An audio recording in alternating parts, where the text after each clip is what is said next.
و اینجا توی جلسه یه تعدادی از حضار هستن و مهم. بعد بقیه برنامه توی سالن شماره 2 داره پخش میشه. ما هم از ساعت در واقع 6:30 به وقت ایران و الان از چندی ساعت بود؟ 5 به وقت خودمون 3-4 دقیقه دیگه. آه. کامیز، من با اجازت تو رو میکنم هاست، چون میخوام یه 5 دقیقه نیستم که تو چیز باشی، لاقل هاست باشی، یا سعید من خود تو رو هاست میکنم منتها یه دفعه. یه لحظه قولم من به این چیزامو راستی باز کنم، پاورپوینتمو باز میگم، یه لحظه بیاد برام باز کنه. یه اوکی، لحظه. پس تو پاورپوینت تو باز کن. مهم. کامبیز جان هستی تو؟ من تمام مدت هستم از دو خیلی سال خب، هم. پس من اگر که اجازه بدی من تو رو میکنم هاست که در واقع رئیس باشی، که من یک 5 دقیقه نیستم توی بتونی مدیریت کنی.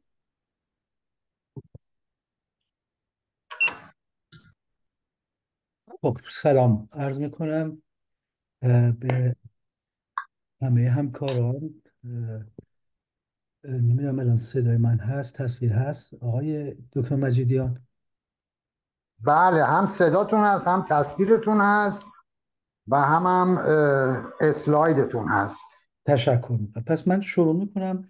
الان دقیقا ساعت 5. خیلی ممنون. ام، سلام دارم خدمت همه همکاران محترم، اساتید، محققان، دانشجویان و همه حضار محترم که در این همایش واقعا بسیار فوق‌العاده خوب شرکت کردند. و من جا داره که اینجا از همکارانمون که این همایش را برگزار میکنند و برنامه‌ریزی کردن تشکر کنم، چون میدونم این کار ساده ای نیست. به خصوص وقتی یک همایش بین‌المللی هم هست، یک کار فوق العاده سخت در میشه. این برنامه ریزی ها از ماه قبل شروع میشه و واقعا جای تقدیر و احترام داره. از ریاست همایش، دبیران علمی، دبیران اجرایی تشکر میکنم، به خصوص همکار خیلی محترمان آقای دکتر پور استر که ما 12 سال پیش هم در یه همایش بین‌المللی در شهر ساری خدمتشون بودیم در رابطه با اعتیاد، و امروز هم فرصت شده و شرایطی ایجاد کردن که ما در خدمتون باشیم.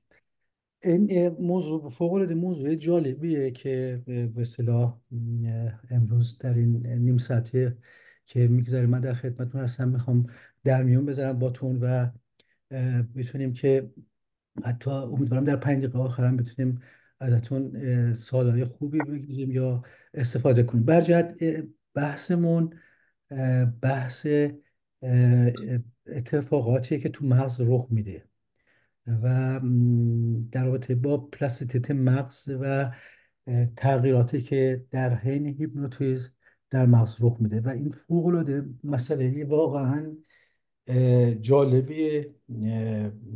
و من امیدوارم بتونم با این حمایت شما را با خودم ببرم و سعی میکنم که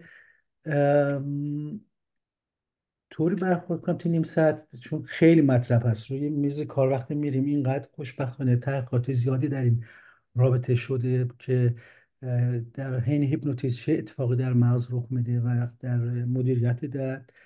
و من چند تا کار تحقیقاتی جالب و به صورت تاریخی تا آخرین کار تحقیقاتی که چند ماه پیش چاپ شد توی مجله براند ساینس، اینا رو سعی میکنم که بیان کنم و همکاران محترم رو با خودم ببرم و یک تصویر کلی پیدا بکنیم که چه اتفاقی توی مغز رخ میده. و این خیلی به ما میتونه کمک بکنه برای هم در کارهای تحقیقاتی که در آینده پیش خواهد بود برای دوستان و همکارانی که علاقه‌مند به کار تحقیق هستند و همکارانی که علاقه‌مند به درمان هستند. اینجا من یه تصویری دارم. میبینید که در رابطه با درد، ولی اینجا ما می‌بینیم که چیزی که انسان ها در مقابل درد اصولا انجام میدن اینه که از درد پرهیز میکنن. شما وقتی دستتون رو روی مثلا اون اجاق داغ قرار میدید یا یک ضربه میبینید میخواین دستتون رو بکشید کنار، که آسیب بیشتر نبینید. ولی اینجا افرادی میبینیم که خودشون داوطلبانه به استقبال درد رفتن برای مراسم مذهبی. یا اینجا یه جوانی هم میبینیم که یه سری سنجاقا رو تو بدنش وارد کرده و اصولا انتظار اینه که ایشون باید درد بکشه، رفتار درد ایشون بده، اون مردم که چشم خیلی باز باشه، هیجان داشته باشه، از درد فراری کنه. ولی ایشون خیلی راحت نشسته و پوزم میده و خیلی هم به نظر میاد راضیه. افرادی هم که دور و برش هستن ما میبینیم که اینجا داره موز میخوره، نوشابه هست و خیلی هم فضایی که درشون قرار میگیره فضای ترس و هیجان نیست. یا اینجا فردی میبینیم که یه خانمی داره بهش ضربه میزنه، درد وارد میکنه و به نظر میاد که ایشون داره لذت هم میبره و در فضایی هم هست که افراد نوشابه میخورند و کسی نیست که بره بهشون مثلا بخواد کمک کنه که از اون فضای درد، از اون شرایط درد دوری کنه. اینجا هم من یک به اصطلاح میشناسیم وقتی به شهرهای مختلف میرید نشانه میذارن مثلا تا شهر کرد چند کیلومتری از اصفهان یا از مازندران از ساری به شهر دیگه. اینجا یه شهری در آلمان هست به نام شمرز. شمرز به من یه درده و نوشته تا درد 5 کیلومتر دیگه هست. پس خیلی مهمه که ما وقتی به پدیده درد میپردازیم در یک فضای وسیع تر و گسترده تر بهش بپردازیم و ببینیم در چه کنتکسی این مطرح میشه درد. اینجا من یه مریضی دارم که برای دورانی هست که من رزیدنت بودم در دانشگاه بون کلینیک رودنشاید، اونجا کار میکردم و یادمه که یک خانمی آوردن یه عکس از اون موقع است توی سخنرانیام که داشتم پیدا کردم. خیلی مورد جالبی اینشون آوردن توی بخش اورژانس و درد خیلی شدیدی کمری داشت و بعد یه MRI گرفتن، CT گرفتن و مثلا اینجا ما می‌بینیم که در ناحیه مهرهای 4 و 5 یک تنگی نخاع وجود داره. توی CT دیدیم که این استخوان‌های 4 و 5 لغزش دارن، اشپوندلوتزم میگن، جلو عقب میرن و اینا میتونن به نخاع فشار وارد کنن و در اینجا مثلا در امریت میبینیم که اون نوروفرومان یعنی رش تنگ شده و به عصب داره فشار میاره. خب طبیعتا طبق این تصویر برداریایی که شد به ما شواهد اینو میگفت که نتیجه ایشونه که با یه درد شدیدی داشته باشه ولی موضعی و در منطقه 4 و 5 باشه. ولی اینطور نبود. ایشون نه فقط کمرش درد میکرد، تمام بدنش درد میکرد. این خب خیلی عجیب بود و اینم من با خودم میبرم توی بحثی که میخوام مطرح کنیم و اینجا من یه تصویرش میدم چون ببینیم که خب این دردی که رخ میده در یک منطقه در پریفری مثلا انگشت جراحت پیدا میکنه چه اتفاق رخ میده. یک سری عصبایی هستن به اصطلاح گیرنده‌ای هستن که اون به اصطلاح رشته‌های سی یا آدلتا هستن که درد رو میارن توی نخاع و میبینیم که اینجا به طرف دیگه نخاع میره کرویس میکنه و این بخش زیادی از این رشته‌های عصبی دوم شروع میکنن درد رو به طرف مغز میبرن و در یک منطقه که خیلی مهمه، من تو تصویری که بعد میخوام بتونیشون بدم خیلی نقش مهمی بازی میکنه. برای همین رو دقت کنید همکاران عزیز. تالاموس، این تالاموسه که اینجا به اصطلاح این گیرنده ها، این عصب ها به زبان جسمی که دیگه اینجا به صورت الکتریکی هست، یعنی اینجا درد وارد میشه و اینجا به زبان بدن فیزیولوژی تغییر میکنه الکتریکی و این مثل کابلای برق این جریان برق به طرف بالا میارن توی تالاموس و از تالاموس به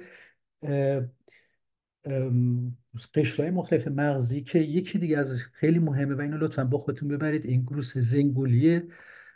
این منطقه به اصطلاح عصبای سه به اصطلاح این رشته ها میبرند و بعد به گروس پست سنترالیس، یعنی تمام ادراک های حسی ما چه از نظر درد و غیری بالاخره اینجا میان و اینجا ما میتونیم بعد اندازه گیری کنیم که اینها به اینجا میرسن و اون حس ما به اصطلاح ادراک میکنیم.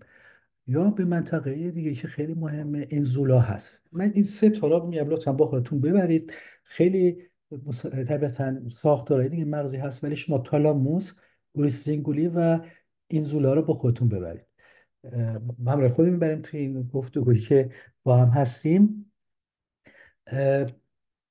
و تالاموس رو گفتم بهتون. تالاموس خیلی مهمه. اینجا تالاموسه، ببینید این تالاموس توی مغز، زیر اون به اصطلاح کورپوس کلوزومه، که همون بالکن میگن کلوزوم، و اینجا تالاموس. این تالاموس چرا اینقدر مهمه؟ من باش پافشاری میکنم. اینم هسته های تالاموسه.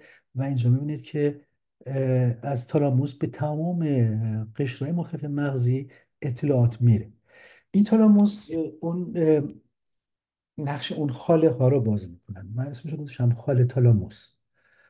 خاله تالاموس اینجا میبینیدش، در واقع تمام اطلاعاتی که در اطراف ما و در درون مغز رخ میده، حتی اینا هم به تالاموس میان و از تالاموس پخش میشن به جای مختلف.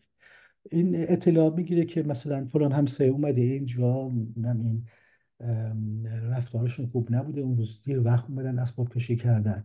و این خاله تالاموس این اطلاع رو میده به اون همسایه دیگه، که میتونه مثلا همون اینزولا باشه که بهتون نشون دادم، یا کاپوز زنگولی، مثلا گروس زنگولی.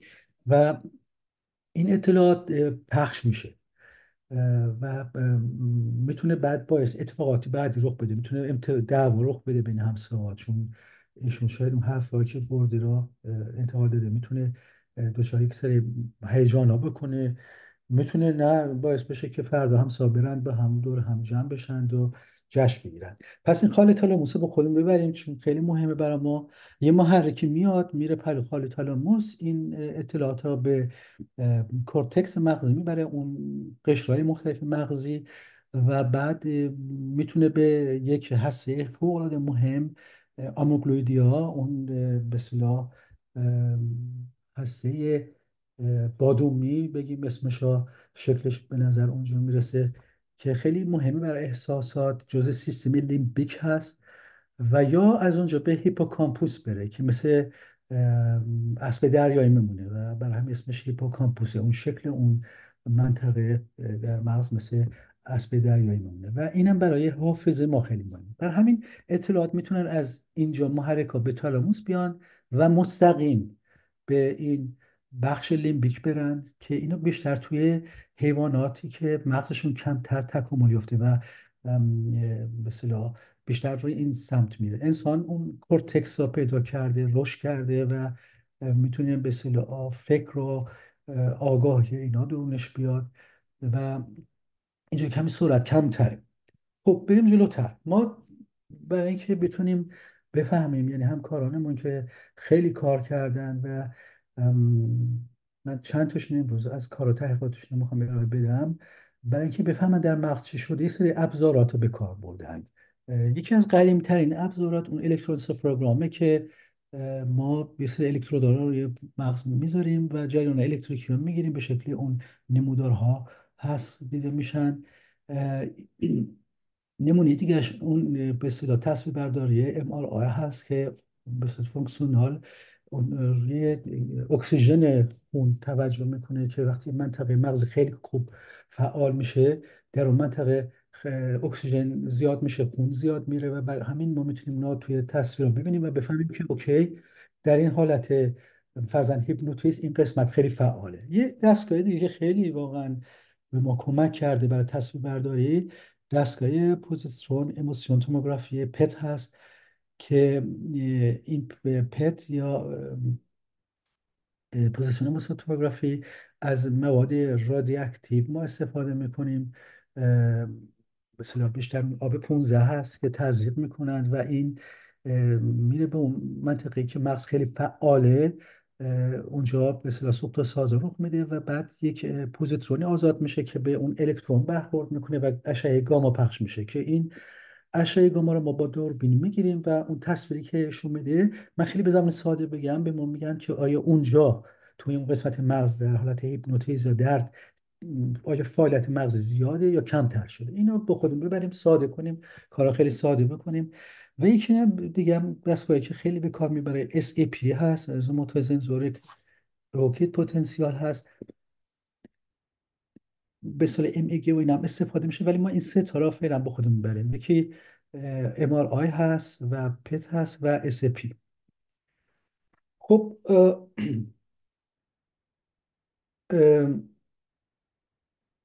اول از همه من فکر کنم جو مهمه که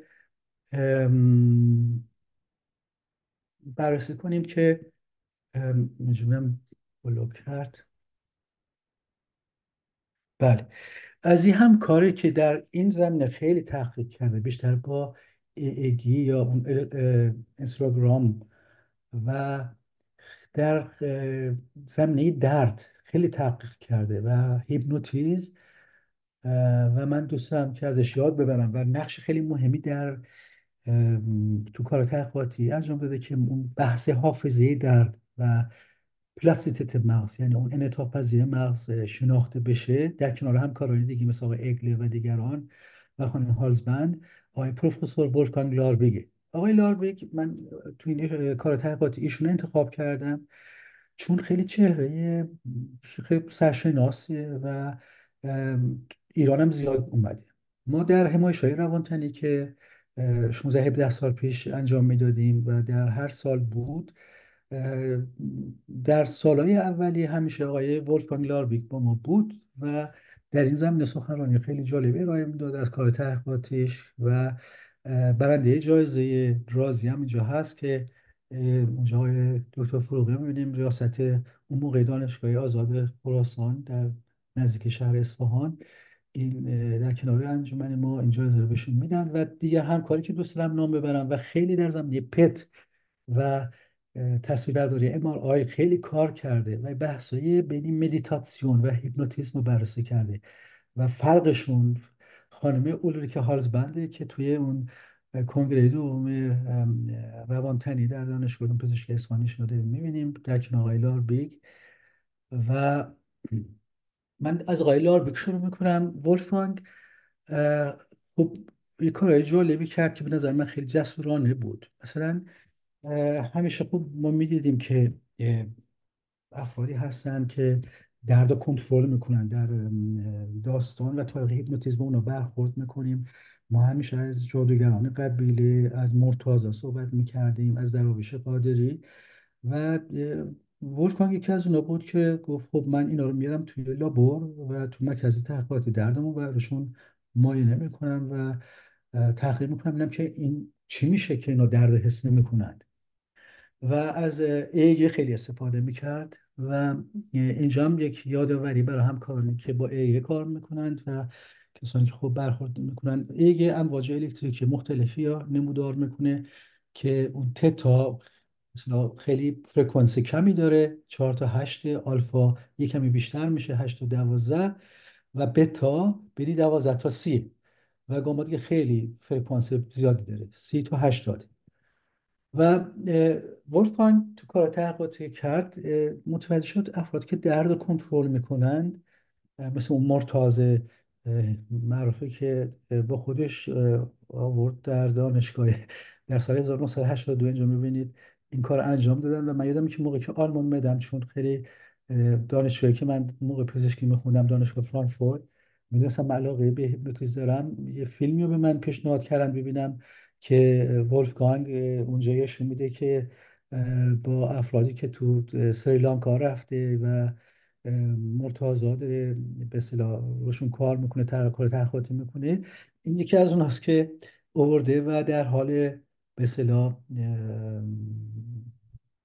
کنترل درد بررسی میکنه که خب چه اتفاقی رخ میده با امواج الکتریکی مغز، و متوجه شد که باندهای آلفا و تتا اینا افزایش پیدا میکنن و بتا و گاما که فرکانسی بالا دارن کم میشن. این جالبه که من اون موقع یادمه که 30 سال پیش خودم به کار در رابطه با سردردهای میگرن میکردم از دانشگاه بون، یه کار تحقیقاتی بود با آقای پروفسور براون. و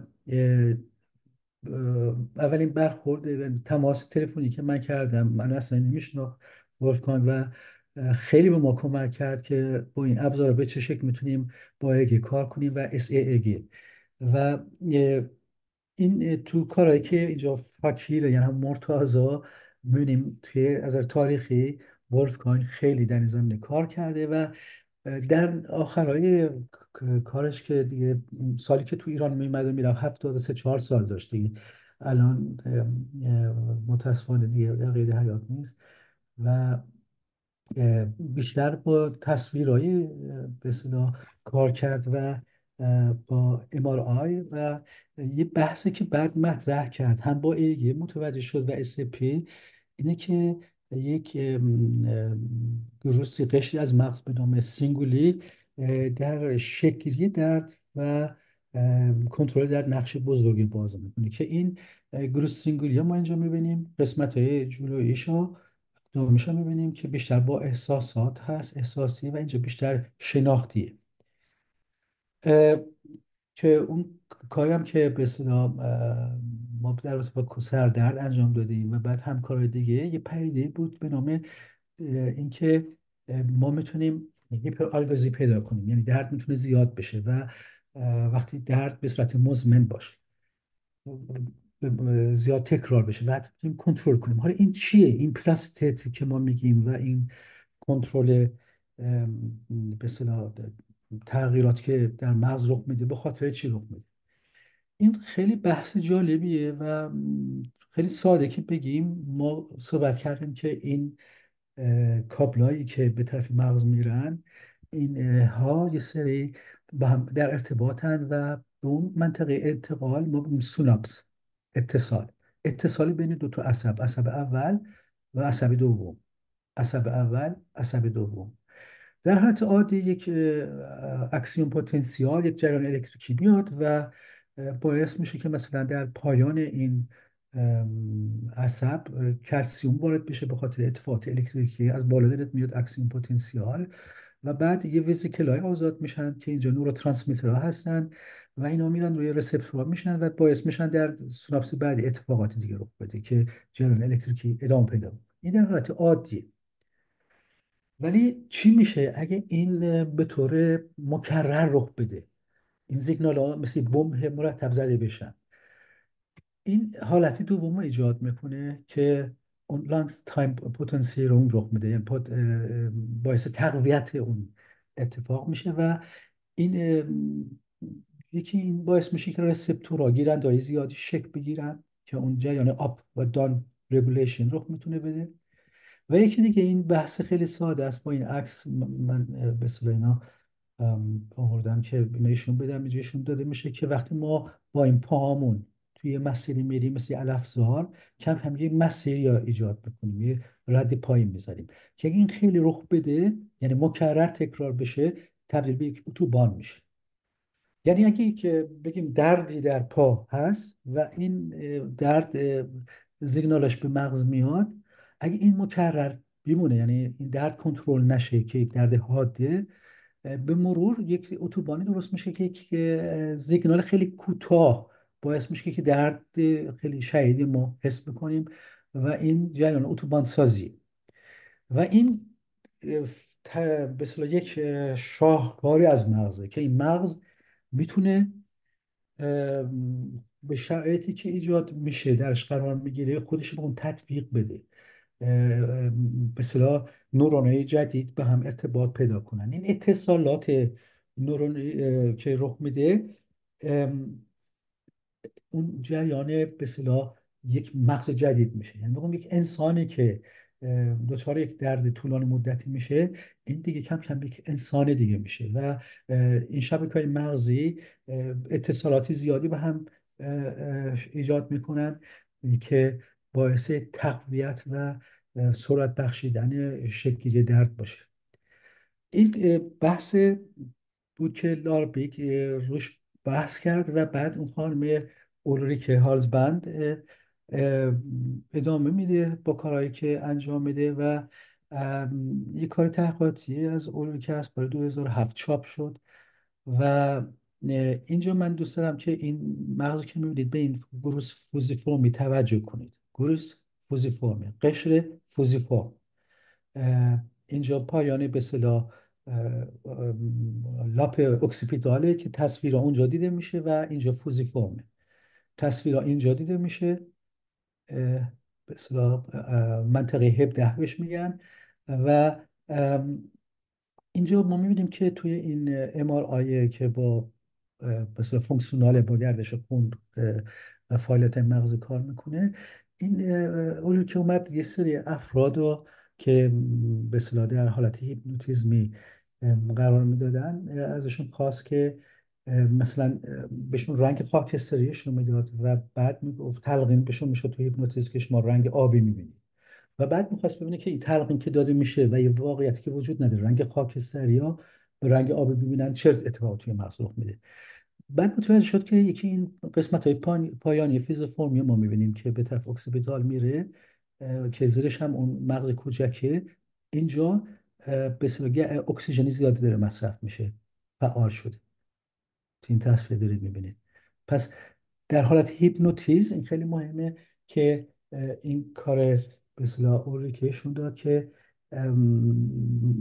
وقتی که این تلقین داده میشه که رنگ خاکستر یا اون سوژه تلقین بهش میشه که آب ببینه، اینجا فعال میشه. و یک جای خیلی مهم که لار بگم تو کاراش بهش خیلی بحث میکرد، این گروس زینگولیه، قسمت های جلوییش هست، فعال میشه. خب تو کارهای بعدی اولریکه سالهای بعدم ما دیدیم که این کار تکرار میشه در حالت هیپنوتیزم. این آره 17 که باره دیدن چش هست، تصویر اونجا دیده میشه، تصویرها و به اصطلاح فعال میشه. و همونطور که اینجا هم دیدیم گروس زیگولی بازم دیده شد و در حالت غیر عادی این اتفاق رخ نمیداد. و اینا هم با ایگ هم تایید میشد. من روی ایگ زیاد نرفتم چون دیدم که تو سخنرانی یا همکارامون بیشتر بحث ایگ رو میکنه. و بعدم تو به اصطلاح بولی که بیشتر رو افرادی که مدیتاسیون هم انجام دادن بررسی کرد و دید که بله امواج تتا خیلی زیاد بالا میره، سرعت به اصطلاح افزایش پیدا میکنه نسبت به گروه کنترل که اینجا قرمز دیده میشه، و همچنین آلفا. حالا یه فردی که خیلی تو تاریخ تحقیقات هیپنوتیزم توی مغز خیلی ازش صحبت میشه، شما وقتی کتابی میخونید صحبت از اون میشه، راین ویلاس. اینجا یکم وارد تر بشیم ببینیم چه اتفاقی میفته. پس فکر کنم به سرعت هم خیلی زیادتر کنیم.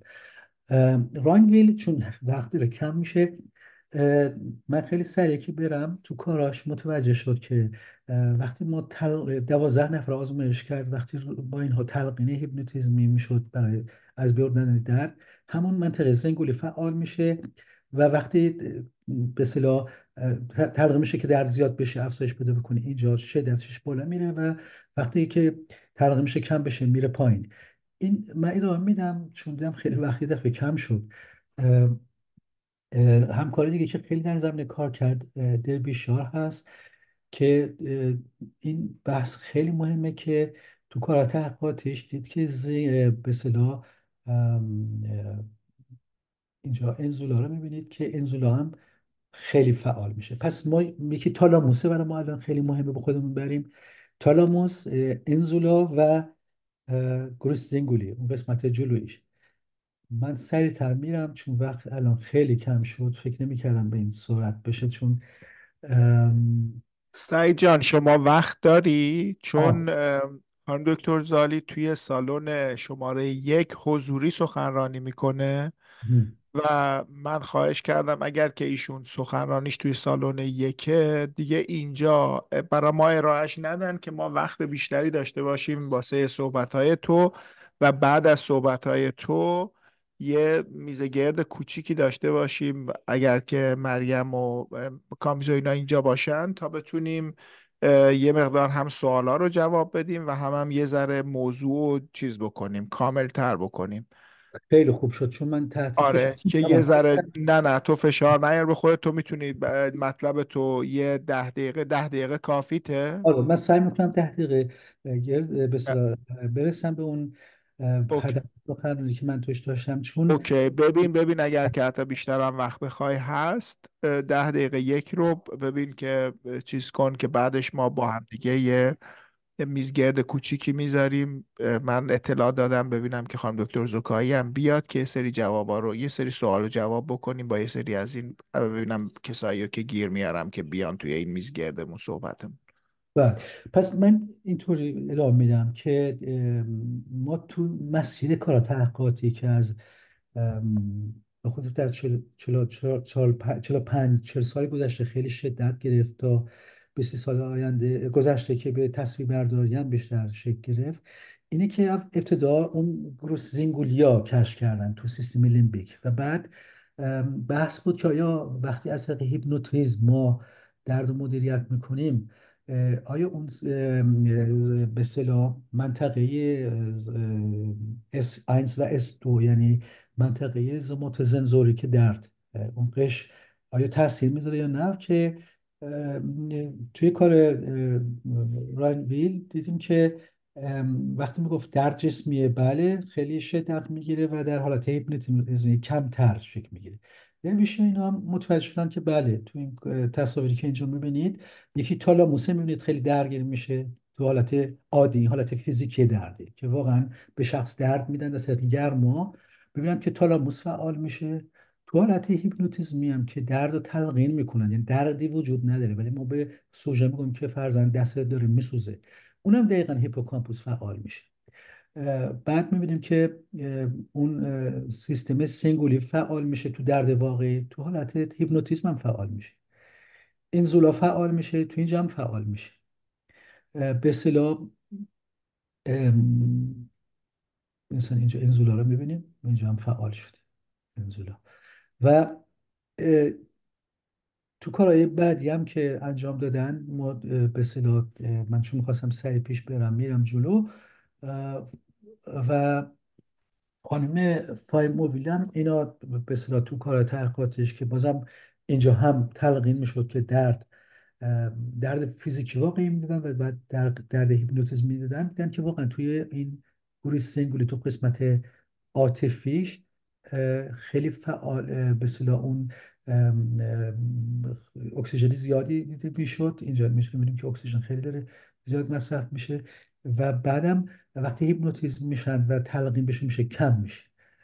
اه، حالا این سوال مطرح میشه که خب واقعا چی میشه این؟ و من اونجا سوال اون که هارز بندم کردم که در اصفهان چندین سخنرانی بارها داشت و فرق بین مدیتاسیون و هیپنوتیزم رو بررسی میکرد. و تو مدیتاسیون وقتی افراد تو مدیتاسیون میرن، اونا هم به شکلی میتونن درد رو کنترل کنن، ولی اونجا یک سیستمی فعال میشه که اولین کسی که خیلی روش مانور داد و واقعا یک ایمپولس، یک جریان قوی بهش داد اونجوری که بود، و این بود که یک سیستم به نام MDF فعال میشه که من الان روش برمیگردم. و و بیشتر با حالت مدیتاسیون اون مسئله هوشیاری ذهن هست و بحث خودآگاهی هست، ولی تو هیپنوتیزم بیشتر تلقین پذیری ما بریم بالا و هم از نظر احساس عاطفی هم کار بکنیم و بین اینا فرق گذاشت. ولی ولفگانگ لاربگ این کار نمیکرد.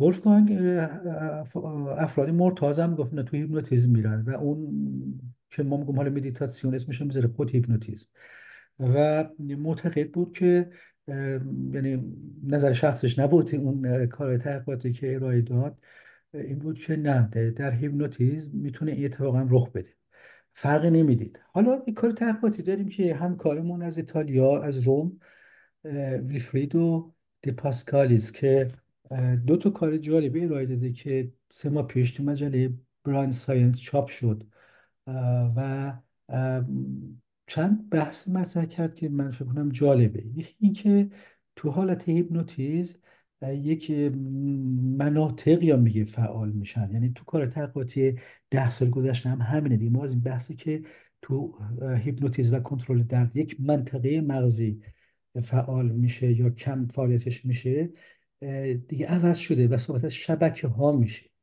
و ایشون متوجه شد که یک بار یک شبکه به اصطلاح فعال میشه به نام ام، اون ساینس بهش میگن، که من اینجا سالنس نتورک یا سالنس نتورک میگن. اون شبکه سالنس هست که فعال میشه.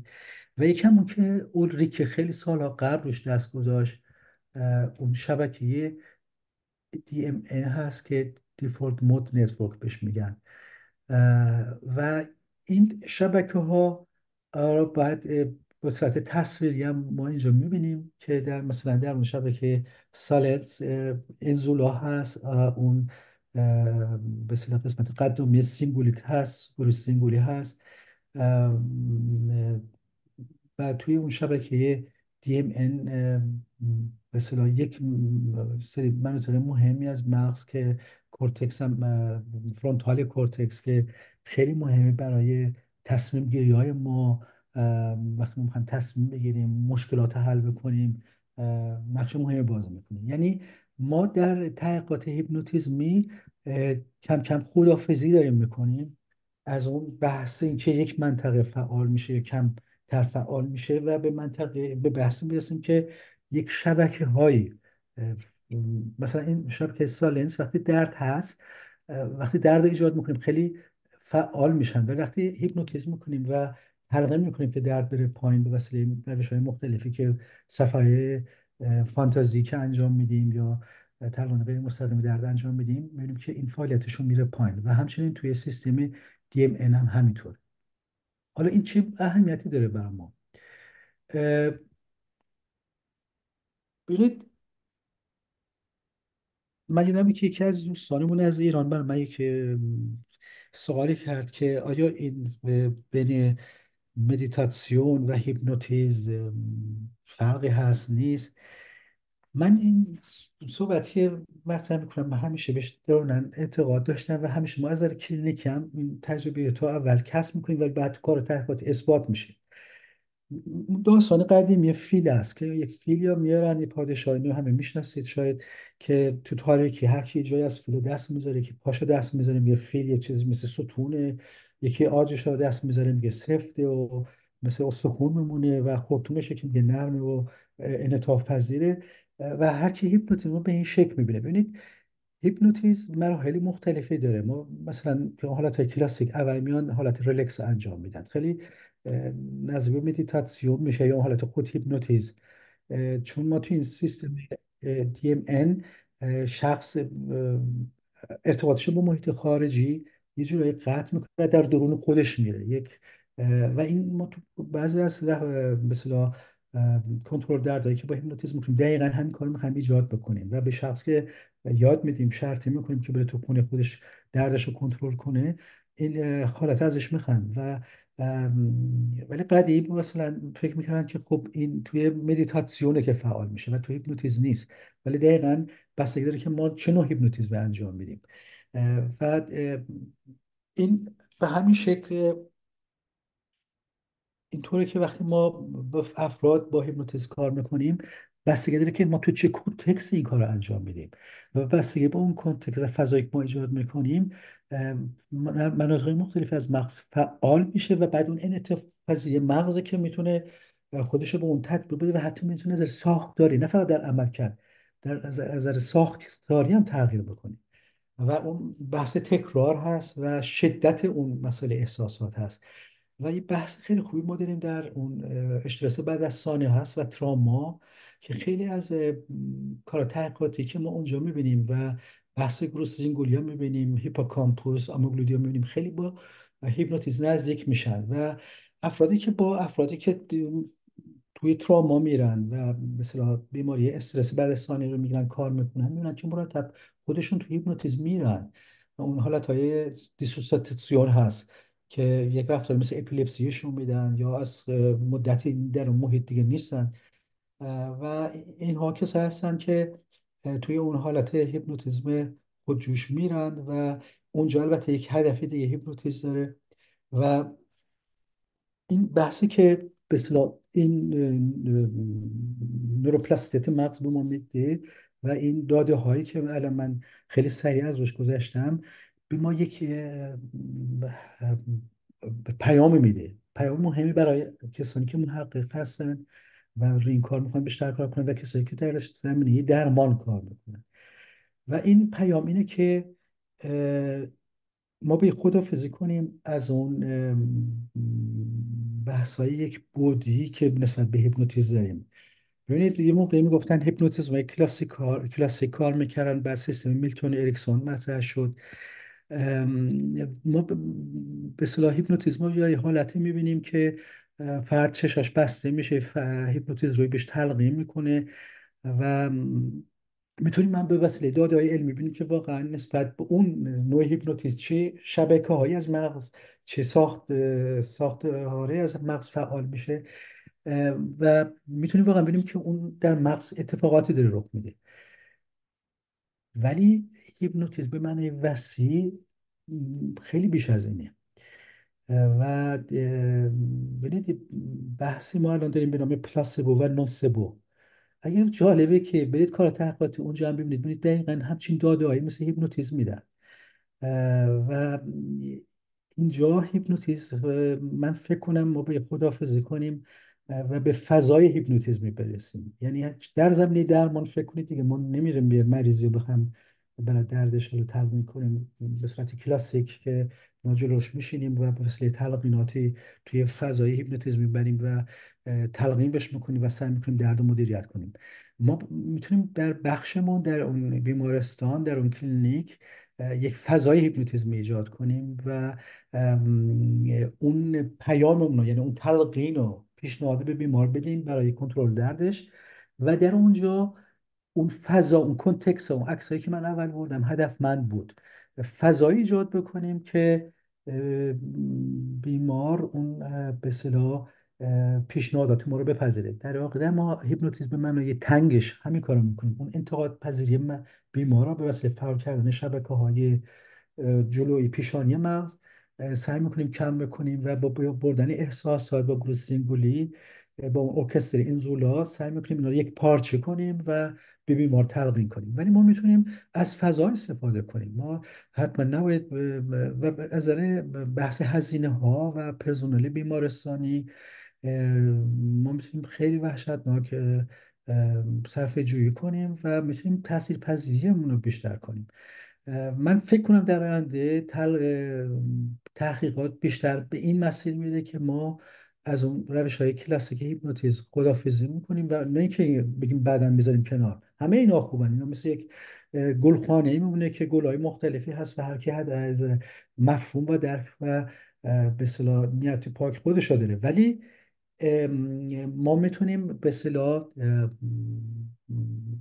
تاثیرپذیری کارمون رو بیشتر کنیم و بیماران بیشتر یا روشون تاثیر بذاریم. براتون مثال میزنم، مثلا در حالت کلاسیک ما میگیم افرادی که زوال عقل دارن برای هیپنوتیزم مناسب نیستن یا سایکوز دارن.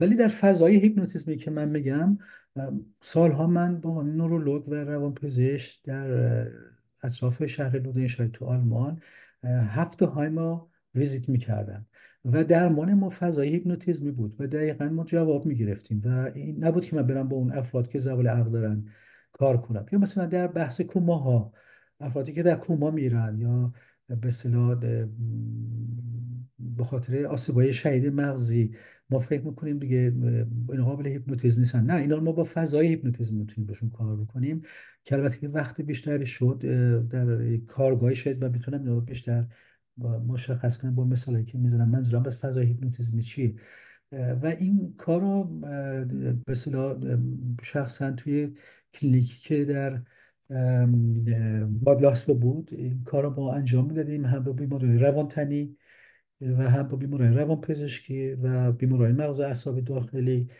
و جواب میگرفتیم. ولی جالب اینه که تو علم اینا من بهتون بگم که این بحث به اسمای دیگه از جای دیگه میاد. ببینید یکی میاد پای این فیلم میگیره و اسمش هم مثلا روش های ضربه درمانی اسمش میشه یا ایماگینر تراپی یا کاتاتوم تراپی میشن و با اسمای دیگه وارد میشن و در واقع میبینید که اگه ما دیدمون رو عوض کنیم و از هیپنوتیزم به معنای وسیع تر ببینیم و بحث پیشنهاد و تلقین رو بیشتر رنگ بدیم، متوجه میشیم که میتونیم تاثیرپذیری روی بیمارمون بذاریم. و جالبتر از اون اینه که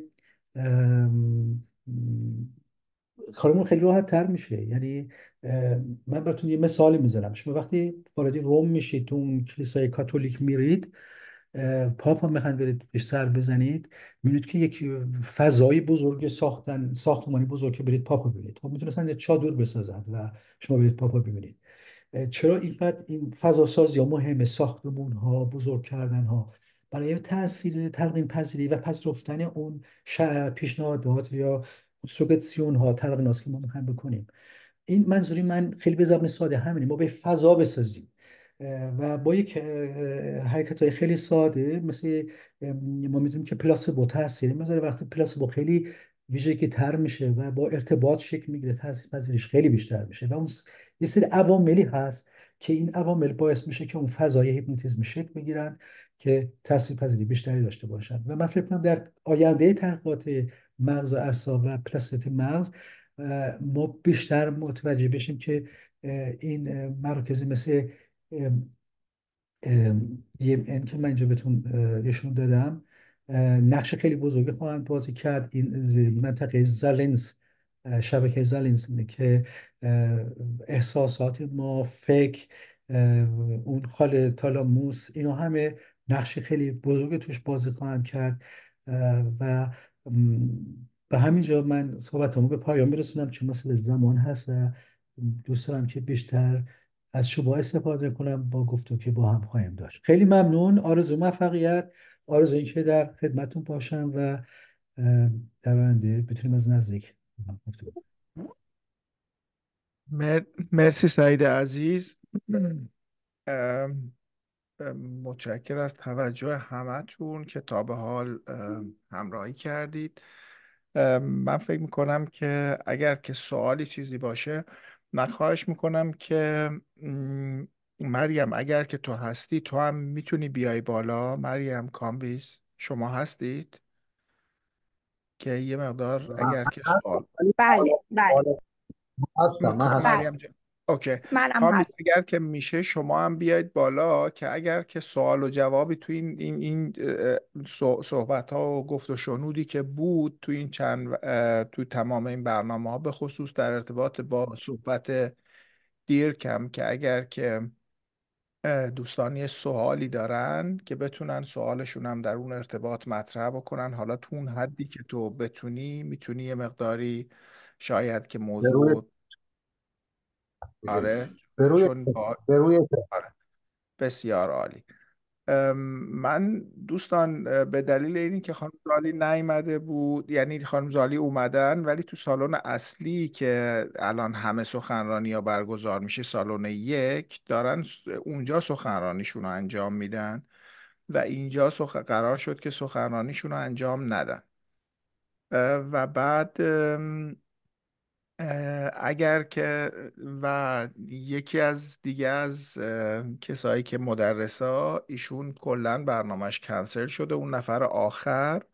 من نوشتم توی چت، به خاطر همین من تصمیم گرفتم که با دوستان صحبت کردم که ما استفاده بکنیم از حضور خانم دکتر مریم زکایی، سعید عزیز، کامبیز و ام، ببخشید. اوکی. کامیز، تو هستی؟ میتونی تصویر تو داشته باشیم یا هنوز رو دوچرخه‌ایم؟ من منو با صدا حال کنید. باشه، ما با صدا، شما با صدا هستید. بسیار عالی. اگر که سوالی چیزی باشه در ارتباط، سعید میتونی این پاورپوینت تو چیز کنی، قطع کنی؟ اگر که پاورپوینت تو قطع کنی، بسیار عالی. بعد، سوالی دارید؟ میتونم یه سوال بپرسم؟ خواهش میکنم، بفرمایید. صدامو دارین؟ بله بله، صداتون هست. بله. میخواستم بپرسم که گفتیم درمان فضای هیپنوتیزمی، بعد گفتیم برای بیمارانی که حتی تو کما هستن جواب داده. من میخواستم ببینم دقیقا چه کاری انجام میدن وقتی اونا تو. سعید جان شما بله. جواب میدید. ببینید، ما یه روشی که به کار میبریم توی نورولوژی وقتی که مریضا توی بخش ICU هستن و از ما به نورولوگ میخوان که فرضاً بریم ببینیم که این بیمار مورد فوت کرده مغزش دیگه کار میکنه یا نه. از روش های اوسیت پتانسیال استفاده میکنیم، مثل همون SEP که من مطرح کردم، و به وسیله اونها میتونیم بفهمیم که مثلا آیا صدا توی مغز حس میشه یا ام، مسائل حسی. و مغزی که زنده است یعنی فعال میکنه، به اصطلاح هنوز داره درست. حالت مغزی داره کار میکنه، این از بین نرفته. و خیلی از بیمارانی که تو کوما هستن تو گزارش های مختلفی که اومده بیان میکنن که محیط اطراف را حس میکنن، ولی بعض وقتا هستن بعض وقتا نیستن، بستگی به اون گردش خون و خساراتی که به اون ناحیه مغز خورده که فرد تو کما رفته. تو روش هایی که ما توی به اصطلاح کلینیک من به اصطلاح کار میکردم و ما شروع کردیم به کار بردن، این بود که ما از اون روش مکرر استفاده میکردیم. یعنی اون روش همون حافظه که مثلا اون حافظه درد یا حافظه احساسی که ایجاد میشه یا اون نوروپلاستیته، یعنی مکرر شدن. ما شروع میکردیم یک سری ریتوال ها، رسم ها رو انجام دادن. یعنی میرفتیم سوال میکردیم که این بیمار به چی علاقه داشت. مثلا گفتن ایشون به موزیک های کلاسیک علاقه داشت. خب وقتی که فرد تو این از نظر اتوبانایی که داره اینجا، این اتوبانا خیلی قوی هست، اگه خسارتی خورده باشه هنوز جاده‌ای مسیر رو از کنارش میشه رفت، یعنی یه باند بس از باند دیگه هست. برای همین ما سعی میکردیم که با یک سری خیلی رسمای خیلی ساده، یعنی صبح شروع کنن موزیک کلاسیک براش بذارن که دوست داشت و ظهر اون رو تکرار کنند و اصلا تکرار کنند. سعی می‌کنیم که راپورت با بیمار ایجاد کنیم، از محیط بیرون باش ارتباط برقرار کنیم و اون سیستم های به اصطلاح با اون ارتباط به اون دنیای درونی مغزش بریم و اون به اصطلاح با اون مکرر کردن اون سیگنال الکتریکی به مغزش میرسه، اون ناحیه رو تقویت میکنیم و بعد شروع میکنیم این رسم رو بیشتر کردن و بیشتر کردن. مثلا مسئله ارتباط لمسی، دستش را بهش لمس بکنن، افراد خانواده باش صحبت بکنن، ولی خیلی به صورت منظم و دیسیپلین وار، و اینا هی زیادتر میکنیم و بعد با وسیله اون که ما میگرفتیم و اسپی و واسطه پتانسیال بودیم که مغز فعال تر میشه و این شروع میشه که اینو هی تقویت میکنیم و در یک مسیر طولانی میشد. مثلا من مریض داشتم از جنگ لیبی بود که این 6 ماه تو کما بود و بعد از 6 ماه این شروع کرد که به اصطلاح اولین حرکت ها رو دادن، ما گفتیم مثلا انگشت دست تا حرکت بده. شروع کرد و بعد توی پروسه 1 ساله ایشون دیگه به اصطلاح کاملا بیدارش هوشیاریش رو کسب کرده بود و بعد میتونستیم ما با فیزیکالش تراپی رو سیستم مایع حرکتش کار میکنیم. این با خیلی کار کوچیک شروع میشه و این فضای به اصطلاح هست که ما ایجاد میکنیم. یعنی اینجا ما میریم از رسورس بیمار استفاده میکنیم برای ارتباط باش برقرار کردن. حالا سوال اینه که خب این فضای هیپنوتیزمی چی هست؟ ببینید اینجا ما هیپنوتیزم به معنی تنگ و تنگش ما میگم که یک تغییری در سیستم خودآگاهی بیمار ایجاد میکنیم. ولی این خودآگاهی به اصطلاح و سیستم هوشیاریش، اون تغییری که ایجاد میکنیم ما هدف درمانی باشه، میخوایم اون استفاده کنیم. یعنی هیپنوتیزم ما استفاده میکنیم درد بیمار از بین ببریم، ترسش از بین ببریم، اون از کما بیاریم بیرون. این به اصطلاح تو این فضا که ما هدف تعریف کردیم، این هوشیاری خیلی ضعیفی که شکل میگیره و تقویت میکنیم به وسیله اون نوروپلاستیت مغز تا به هدف نهاییمون برسیم. امیدوارم که تونسته باشم مثال خیلی خوبی که کردید و پیداست علاقه خیلی خوبی به این مسئله دارید بهتون جواب داده باشه. خیلی متشکرم ازتون، ممنونم، لطف کردید. سر همین جریان که سعید جان شما گفتین فضای هیپنوتیزم، به نظر من چقدر قشنگ این کلمه که در موردش صحبت کردین، چون فضای هیپنوتیزم مشخص میکنه که چقدر راه‌های مختلف هست که آدم میتونه از طریق هیپنوتیزم‌های مختلف انجام بده و بتونه واقعا برای هر کسی در صورت یک راهی رو باز بکنه. چون شاید هیپنوتیزمی که اوایل وجود داشت راه کلیدی نباشه برای مشکل، یعنی که مشکل گشا نباشه برای هر کسی، ولی مثلا یکی دیگه از طریق کاتاتوم ایماجیناسیون یا باعث میشه که خیلی بهتر خودش یه دفعه باز بکنه. یکی دیگه از طریق EMDR که وقتی بخواد خیلی آکوت باشه مسئله، و یا اینکه یه شخص دیگه از طریق IRT.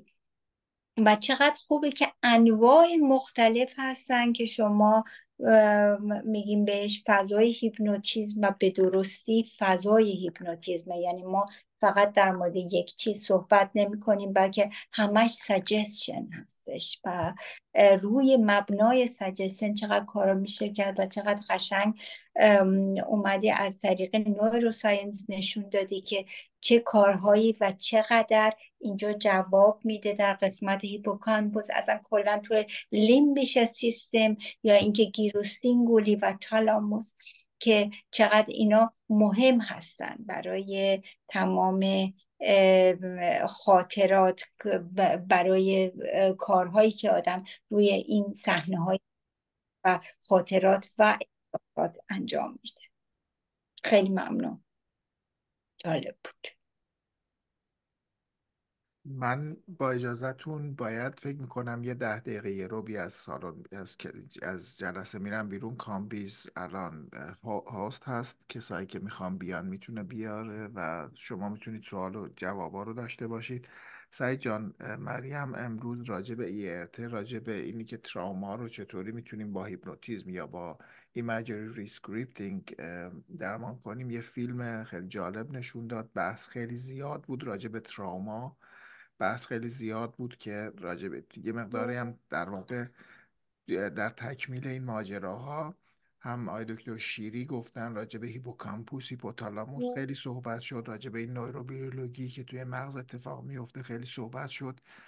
و من فکر میکنم که شاید بد نباشه که یه مقداری همین ماجراها رو، حالا اگر که کنار سوالایی که میاد سوال هدفمندی نبود، یه ذره همین بحث رو آدم تکمیل بکنه که تراما چه تأثیراتی توی این نوروکامپوس توی این سیستم میذاره و چه جوری در واقع هیپنوتیزم تأثیر میذاره که این به قول معروف این ارتباط ها به وجود بیاد. مریم یه مقدار صحبت کرد. بعد یه بحث جالبی که کامبیز جان اگر که تو هم برسی میتونی کوتاه تو هم یه صحبتی بکنی در ارتباط با اون چیزی که دیرک گفت، چون اونم بحث خیلی جالبی رو مطرح کرد.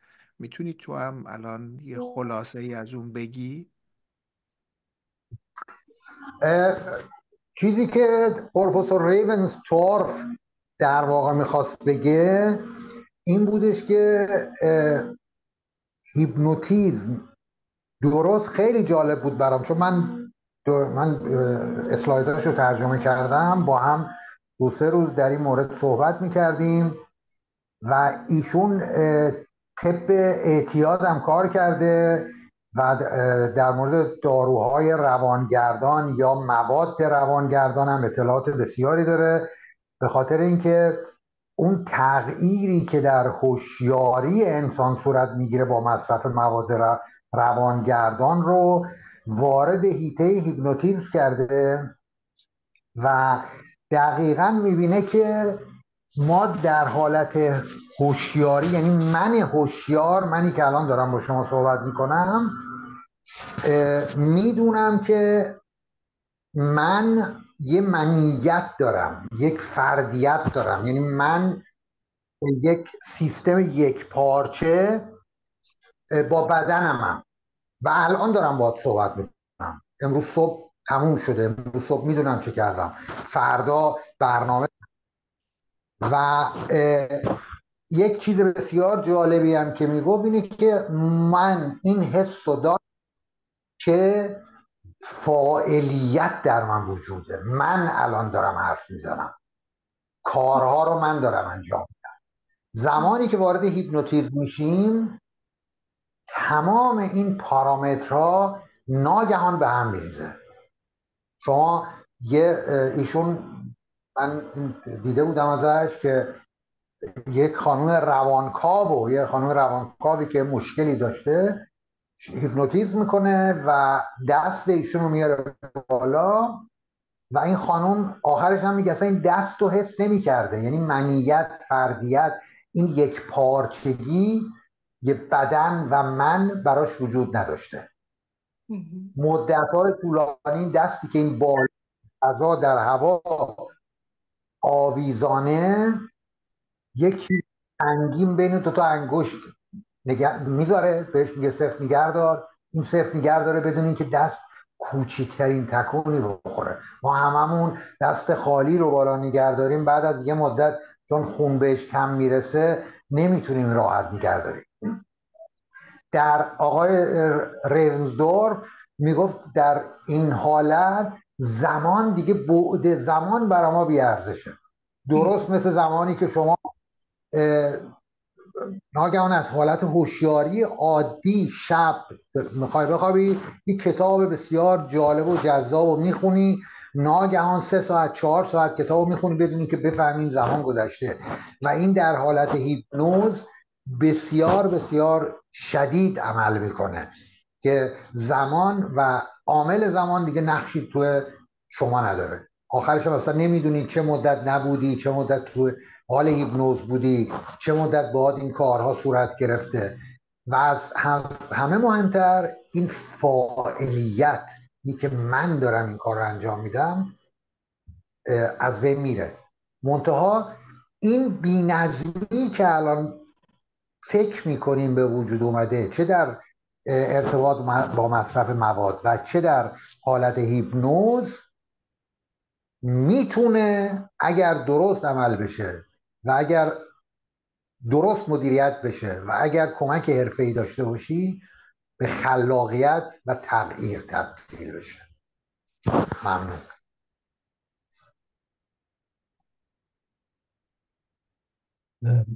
کامی جان صحبت ها فوق‌العاده جالبی کرده.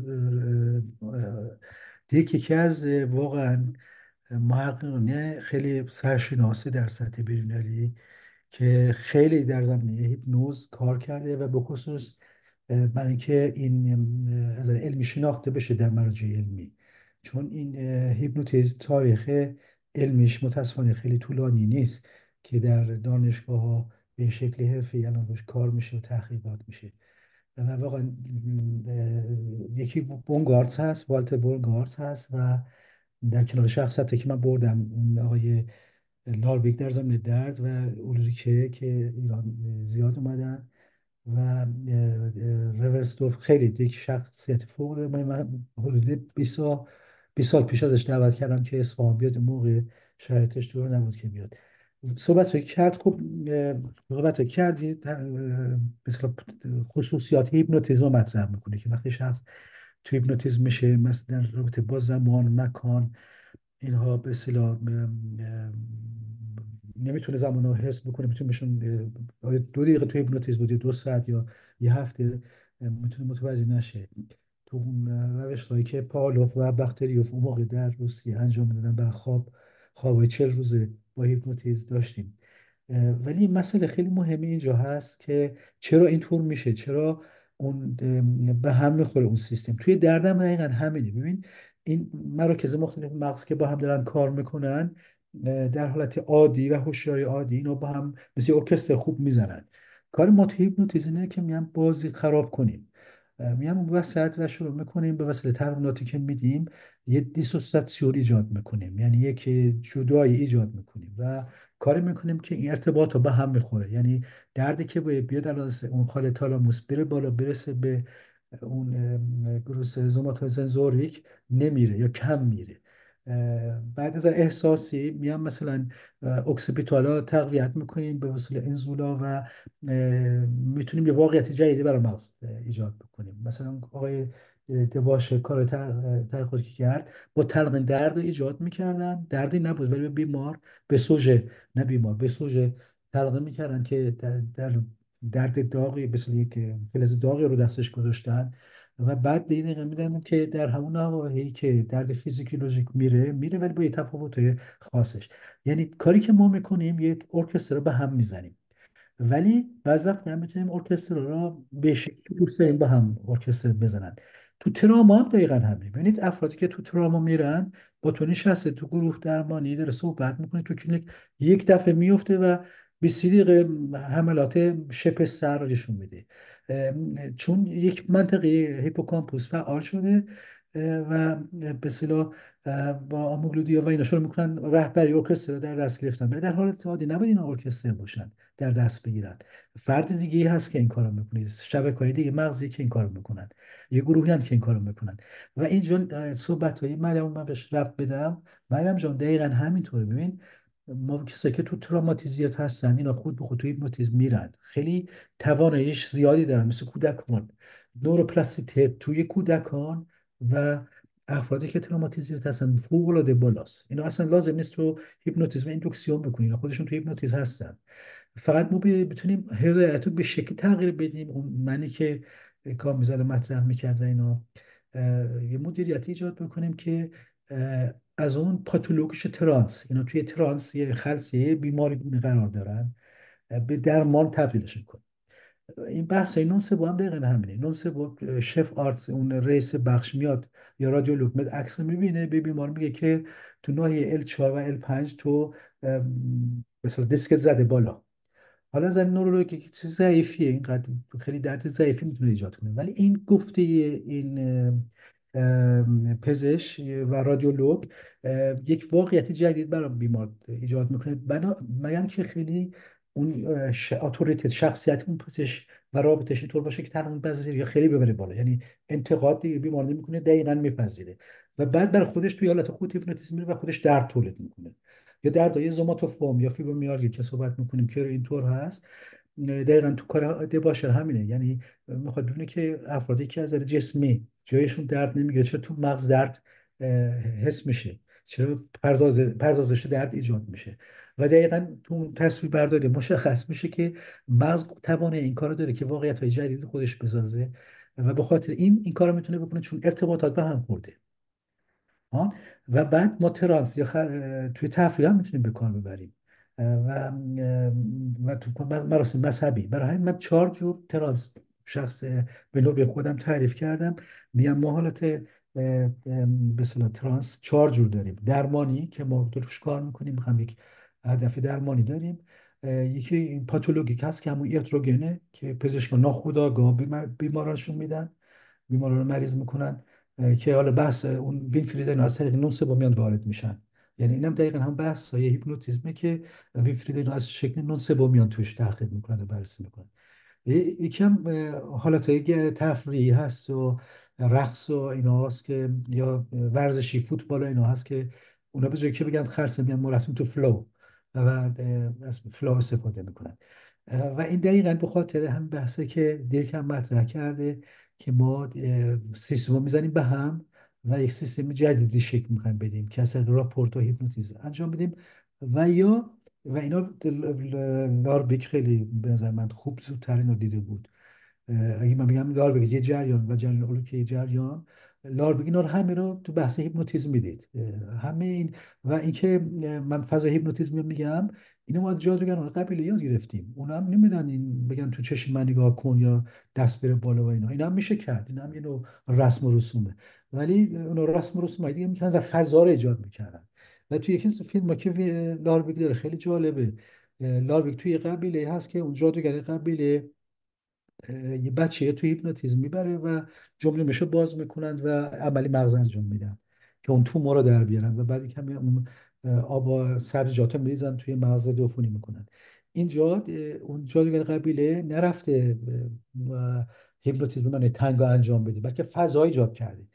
این بچه‌ای که داشت روش عمل میشه تو اون فضا میره، تو اون حالت تغییر هوشیاری و اون ارکسترش به هم بخوره، درد حس نمیکنه. نه فقط اون، و تمام افراد قبلی هم که نشستن توی هیپنوتیزمن، یه گروهی توی این فضا هستن و همه اینا با هم ساز و دهل میزنن و این هیپنوتیزم قوی رو ایجاد میکنن که نه خونی میاد نه درد ایجاد میشه و به اون هدف درمانشون برسن. دقیقا صحبتی که میکنی سعید، به نظر منم همینه که یعنی هیپنوتیزم هیپنوتیزم نیست، بلکه برای اشخاص مختلف راه های هیپنوتیزم گوناگون رو باید آدم ببینه و اینکه چه کسی پاسخ میده به چه نوع از راه درمان هیپنوتیزم. این به نظر من این خیلی مهمه. همش سجستشن هست ولی باز هم یکی بیشتر پاسخ میده به این نوع، یکی دیگه پاسخ میده به یک نوع دیگه هیپنوتیزم. ولی خب خیلی جالبه که انقدر جوابهای مثبت میده به خودش. من تایید صحبت، این هیپنوتیزم یعنی چیه و ترانس یعنی چیه؟ ام. راهیه که ما میریم فرد رو توی تغییر هوشیاری ببریم و اون ارکستری که کامبی صحبتشو کرده به هم بزنیم و بتونیم هدفهای درمانمون رو پیش برسیم. راهی که فرد رو ببریم تو اون حالت میگن هیپنوتیزم. برای این راه اطوارهای مختلفی وجود داره. بله. اون تلقینای تو چشم نگاه کردن کلاس هیپنوزه تا سیستم اریکسون یا حالت سیستمیک و الان متد خیلی زیاد شدن ها. و هدف همه اینا ترانسه، یعنی اون فلو که تو فوتبال میگن فلو.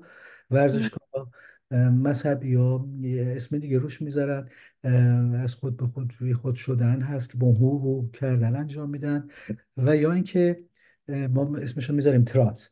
هدف ترانسه. ترانس ما یه حالت فوق العاده در مغز ایجاد میکنیم که اون حالت فوق العاده میتونه رو سیستم مایع خودمختار ما، سیستم هورمونی ما و جسم ما تاثیر بذاره که ما اسمش هم مثلا سیستم خودشفا دهنده.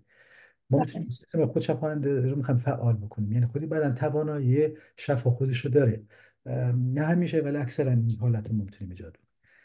بر همین این که صحبت رو کردی فوق العاده کلیدیه و من بهت قول میدم در آینده کار تحقیقاتی تو این جهت میره توی فضا درمانی. و ما الان اشتباهی که داره رخ میده، یعنی ضعیف انجام میده، ما بیماران رو طبق توانایی و کمپتنس خودمون درمان میکنیم. مثلا من رفتم EMDR رو یاد گرفتم، هر کی تراما داره میخوام EMDR بکنم. بله. رفتم سیشوتراپی، رفتار درمانی یاد گرفتم، میخوام باشه رفتار درمانی کار کنم. آنالیز میکنم. آناستزیس هم فوری، همه رو آکوپونکتور همه رو میخوام آکوپونکتور کنم. هر کی از روشی که بلده میخواد با بیمار کار کنه. و خیلی بیمارا تو کار تحقیقاتی که سال 97 من کردم خیلی پیشنهاد میکنم حتما اینو برید بخونید. تو مجله نورولوژی و ریهابیلیتاسیون چاپ شده و من اونجا یه بحثی کردم که متأسفانه من دنبالش رو نگرفتم، از این زمینه تنبلی کردم، ولی امیدوارم در آینده این کارو بکنم. من بحثی که مطرح میکنم درمان به طبق توانایی بیمار باشه، یعنی ببینیم بیمارمون چه توانایی داره، کمپتنسش چیه. شاید یه بیماری فقط با سوزن این آکوپونکتور تواناییشه، من باید اون فضا رسم ایجاد بکنم. یه بیمار ادارت فاره رقص میخواد، با رقص من باید باش کار کنم. و این ما میتونیم خیلی از اون اتوبانایی که مغز خودی فرد داره استفاده کنیم برای درمانش. ولی مشکلی که هست ما شروع میکنیم میخوایم اتوبان بسازیم که بیمارمون شاید هم بیمارم مقاومت داره میکنه که بیایم اون روش درمان خودمون رو با زور بهش برسونیم و درمان کنیم. این در آینده این جهت ما خواهیم رفت که خداحافظی میکنیم از این روش های سنتی و اجباری خودمون، این شوله ها، این مکتب های مختلف درمانی، و بیشتر به عواملی که تاثیر روی درمان میذارن به اون عوامل اهمیت میدیم. یعنی ما به عنوان درمانگر یه فردی میشیم که زود میتونیم تشخیص بدیم توانی بیمار ما چیه. برام خیلی وقت مثلا توی فضای هیپنوتیزمی که ایجاد میشه از بیمار، من سال کمش میکنم میپرسم میگم خودتون فکر میکنید که این مشکل شما به چه شکل میتونه حل بشه، دردت مثلا، یا این مشکلی چش دوتا داره میبینه و اینا، به سراغ دنیای فانتزیاش میرم و بعد سعی میکنم که یه درمانی براش ایجاد بکنم که برای اون درست شد، یعنی اثر انگشتی بیمار داره. و من فکر کنم در آینده ما تو این جهت خواهیم رفت.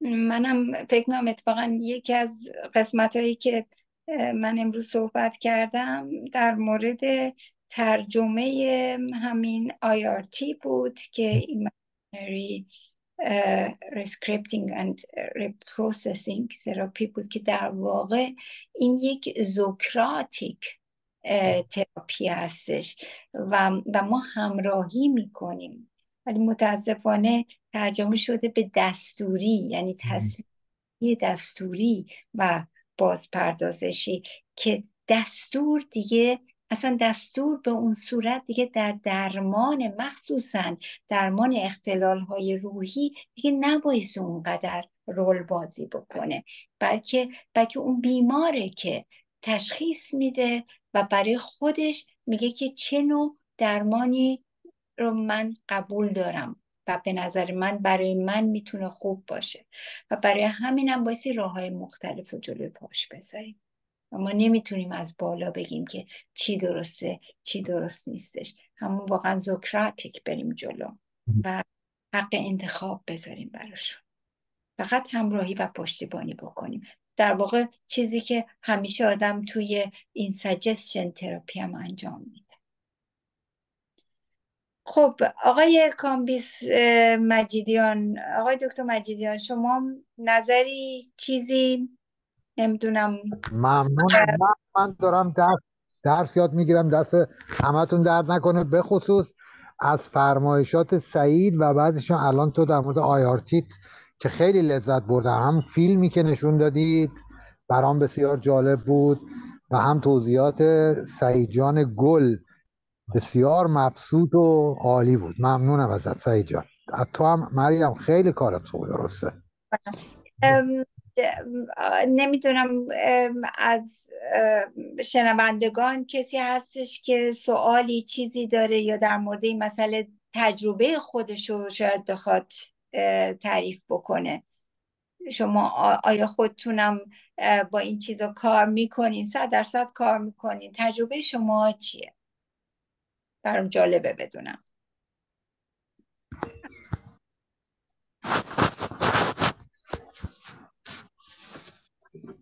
از حضاران محترم که در این قسمت اتاق 2 هستن کسی میخواد صحبت کنه؟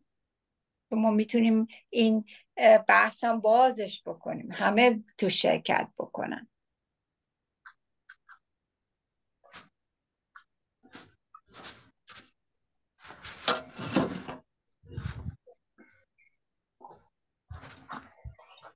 خب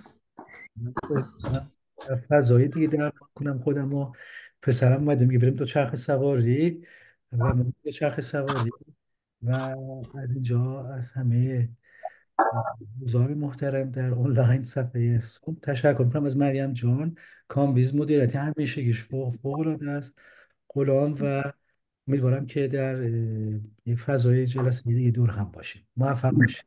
خواهش ما خدا. الان یه سوال اینجا شد، بخشین آیا هیپنوتیزم بهتر حضوری انجام بشه؟ من نمیدونم، یکی از شما حضاران محترم یه چیزی نوشتین، میتونین دوباره در موردش بگین؟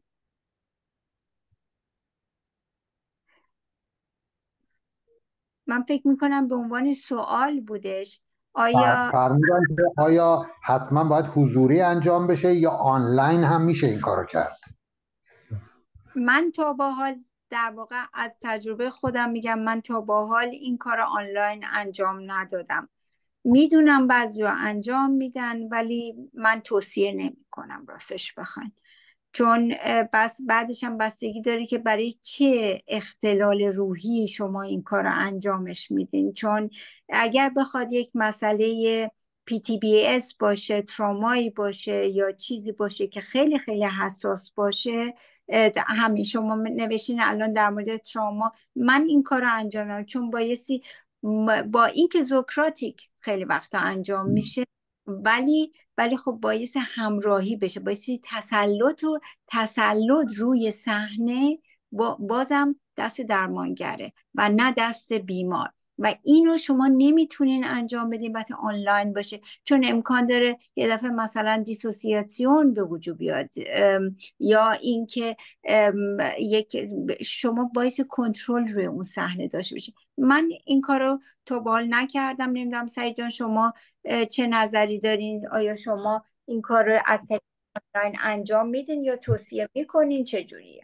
من خیلی سوال آخر مثلا میگم چند دقیقه صحبت میکنم و با اجازه رفع زحمت میکنم، ولی ببینید بسه به کنتکست اون عکسایی که من اولیشون دادم در فضای مختلف بستگی داره که ما به عنوان هیپنوتیزم چی میدونیم، چه منظوری داریم، چه فکری میکنیم. اگه هیپنوتیزم به سبک فکری من باشه که من میگم فضا باشه و من از اون رفتارهای عادتهایی که بگم انجام اون هم من میدم پیش میاد، ولی ازش سال هاست که فاصله گرفتم که بیمار جلوی من باشه و من تو چشاش نگاه کنم یا با وسیله آرم الواتسیون دست بره بالا، اینها این کار هم میشه کرد. اونا رو من کمتر میکنم چون یه سری تو فضا تلقین ها هست، بیمارا خیلی اطلاعات میخونن، فیلم میبینن و احتمال خطرش این هست که به خاطر ترسایی که تو یک لحظه تو اونجا میتونن پیدا کنن وقتی که تو این فضا قرار میگیرن و اون نزدیکی شما نیست، همونطور که مریم میگه توی دیسوسیاسیون بره. ولی اگه من بگم فضا درمانی انجام میدیم، فضای هیپنوتیزمی، اونجا ما میتونیم به اصطلاح تعریف های دیگه بکنیم و این حالت هایی که این خطر هست که مریم درست گفت میتونی رخ بده دیگه در اون شکل نمیگیره. یعنی مونش بگم مثلا ببینید حتی ما با داروهایی که بیماران میدیم یه پست هیپنوتیش آفتراک میدیم، یه پست هیپنوتیش به اصطلاح چی بهش میگم نامه بهش میدیم که مثلا تو وقتی این قرص صبح میخوری آروم میشی، دکتر به بیمارش میگه حالت پلاسبو، حالا میتونه این اصلا توش چیزی نباشه یا میتونه بگم سر درد ایجاد میکنه. حالا شما میتونید اون فضا رو طوری تعریف بکنید که این خطرهایی که مریم درست میگه میتونه رخ نده. برای همین من میگم باید حساس باشیم. من میدونم که همیشه ما میخوایم کارمون راحت پیش بره. به طور کلی این آنلاین اینها هم میتونه به عنوان یک وسیله استفاده بشه. من بس که به بیمار میذارم، بیمارم کی هست اول آشنا بشم، شرایطش رو درک بکنم و بعد تواناییش رو درک بکنم، توانایی خودم هم ببینم، مرز خودم رو ببینم و بعد اون کار کنم یا نکنم. طور من جواب. موفق باشید مریم جان. کامبیز همه حضار، آرزو موفقیت. خدا حافظ.